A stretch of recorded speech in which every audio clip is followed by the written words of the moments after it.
నమస్కారం. ఈరోజు మనం ఓ ఆసక్తికరమైన విషయం గురించి మాట్లాడుకుందాం. అదేంటంటే భారతదేశంలో రెండవ అత్యున్నత రాజ్యాంగ పదవి. నిజానికి ఈ పదవి గురించి మనం వార్తల్లో అంత ఎక్కువగా వినం కదా. కానీ దేశం సజావుగా నడవడానికి దీనికున్న అధికారాలు, బాధ్యతలు మాత్రం చాలా చాలా ముఖ్యం. ఇంతకీ ఏంటా పదవి? దాని కథేంటో చూద్దాం. సడన్గా దేశ నాయకత్వంలో ఒక పెద్ద గ్యాప్ వస్తే ఊహించుకోండి, అప్పుడు పరిస్థితి ఏంటి? ఇలాంటి టైంలో రంగంలోకి దిగే ఆ మోస్ట్ ఇంపార్టెంట్ బ్యాకప్ ప్లేయర్ ఎవరు? ఇది ఊరికే అడుగుతున్న ప్రశ్న కాదు.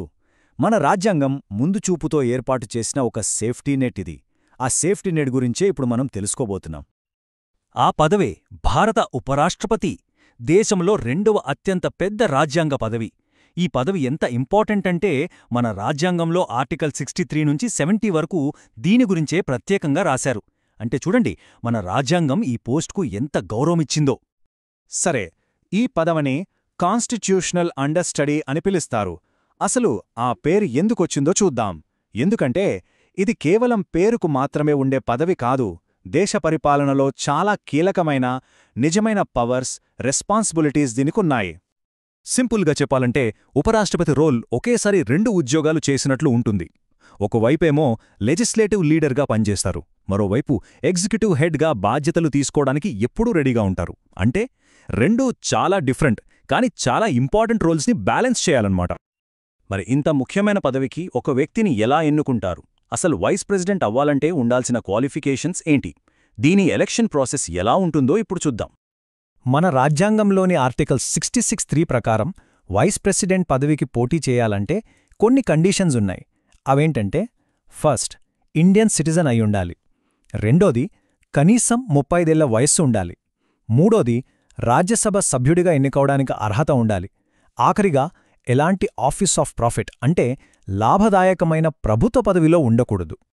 వైస్ ప్రెసిడెంట్ ఎలక్షన్ ప్రాసెస్ చాలా యునిక్గా ఉంటుంది. ఇక్కడ ఎలక్టోరల్ కాలేజ్ అంటే పార్లమెంట్లోని 2 సభల మెంబర్స్ అందరూ, అంటే ఎలక్ట్ అయిన వాళ్ళు, నామినేట్ అయిన వాళ్ళు కూడా, వీళ్లందరూ కలిసి ఓటు వేస్తారు. ఇది సీక్రెట్ బ్యాలెట్ ద్వారా జరుగుతుంది. ఇందులో వాడే సిస్టమ్ని ప్రపోర్షనల్ రిప్రజెంటేషన్ అంటారు. దీనివల్ల గెలిచిన వాళ్లకి మంచి మెజారిటీ సపోర్ట్ ఉందని కన్ఫర్మ్ అవుతుంది. గెలిచినవారు 5 ఏళ్ల టర్మ్కి ఆఫీస్లో ఉంటారు. సరే, ఇప్పుడు వైస్ ప్రెసిడెంట్ మెయిన్ డ్యూటీ అంటే వాళ్ళ డైలీ రొటీన్ ఏంటో చూద్దాం. అదేంటంటే రాజ్యసభ చైర్మన్గా పనిచేయటం. వాళ్ళ పవర్లో చాలా వరకు ఇక్కడే ఉంటుంది. ఇక్కడ చూడండి, వైస్ ప్రెసిడెంట్కి 2 వేర్వేరు టోపీలున్నట్టు. వాళ్ల మెయిన్ టోపీ అదేంటంటే రాజ్యసభకు ఎక్స్ అఫీషియో చైర్మన్గా ఉండటం, అంటే పార్లమెంట్ అప్పర్ హౌజ్ని నడిపించడం. ఇక రెండో టోపీ చాలా చాలా క్రిటికల్. ప్రెసిడెంట్ ఆఫీస్ ఖాళీ అయితే టెంపరరీ ప్రెసిడెంట్గా యాక్ట్ చేయడం. ఇక్కడ ఓ ఇంట్రెస్టింగ్ పాయింట్ ఉంది. వైస్ ప్రెసిడెంట్కి నెలకి 4 లక్షల జీతం వస్తుంది. కానీ విచిత్రం ఏంటంటే ఆ జీతం వాళ్లకి వైస్ ప్రెసిడెంట్గా ఉన్నందుకు కాదు, రాజ్యసభ చైర్మన్గా చేస్తున్న పనికి ఇస్తారు. ఇది ఏం చూపిస్తుందంటే వాళ్ల ప్రైమరీ డ్యూటీ లెజిస్లేటివ్ దాని క్లియర్గా చెప్తుంది. ఓకే, ఇప్పుడు వైస్ ప్రెసిడెంట్ రోల్లో బహుశా అత్యంత ముఖ్యమైన ఎగ్జిక్యూటివ్ ఫంక్షన్ గురించి మాట్లాడుకుందాం.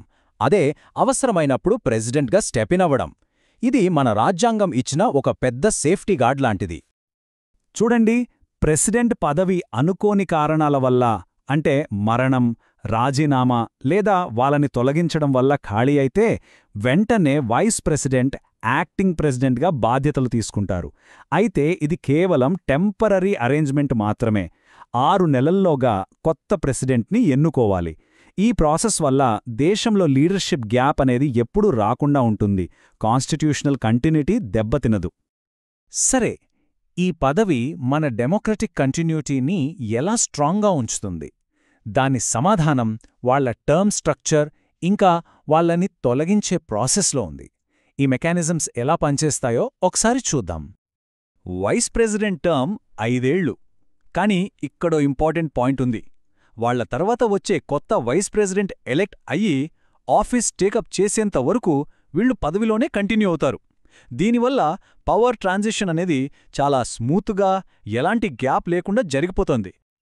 వైస్ ప్రెసిడెంట్ని తొలగించే ప్రాసెస్ ప్రెసిడెంట్ని ఇంపీచ్ చేసేదానికంటే కొంచెం డిఫరెంట్గా, సింపుల్గా ఉంటుంది. ఈ రిమూవల్ రిజల్యూషన్ని కేవలం రాజ్యసభలో మాత్రమే స్టార్ట్ చేయగలరు. అక్కడ ఎఫెక్టివ్ మెజారిటీతో పాసయ్యాక లోక్సభ సింపుల్ మెజారిటీతో ఓకే చెప్తే సరిపోతుంది. ఎఫెక్టివ్ మెజారిటీ అంటే ఆ టైంలో ఉన్న మొత్తం సభ్యుల్లో మెజారిటీ అన్నమాట. ఈ తేడా చూస్తేనే అర్థమవుతోంది ఈ రెండు పెద్ద పదవుల కాన్స్టిట్యూషనల్ స్టేటస్లో ఎంత తేలా ఉందో. ఫైనల్గా ఈ ఒక్క మాట వైస్ ప్రెసిడెంట్ పదవి అసలైన ఇంపార్టెన్స్ని చెప్తుంది. ఈ ఆఫీస్ ఇండియా ఫెడరల్ బ్యాలెన్స్ని, డెమోక్రాటిక్ ఇంటిగ్రిటీని కాపాడటంలో చాలా వైటల్. అంటే ఇది కేవలం ఒక బ్యాకప్ రోల్ మాత్రమే కాదు, మన డెమోక్రసీ ఫౌండేషన్లో ఇదొక ముఖ్యమైన పిల్లర్ లాంటిది. అయితే ఒక ప్రశ్న మిగిలిపోతుంది. ఇంత పవర్ఫుల్ బ్యాకప్ రోల్ అదే సమయంలో ఇంత సైలెంట్గా ఎందుకుంటుంది? మన డెమోక్రసీ స్టెబిలిటీని ఇంత సైలెంట్గా కాపాడే ఈ సింపుల్ కానీ సూపర్ క్రిటికల్ రోల్ గురించి ఆలోచిస్తూ ఈ ఎనాలిసిస్ని ఇక్కడితో ముగిద్దాం.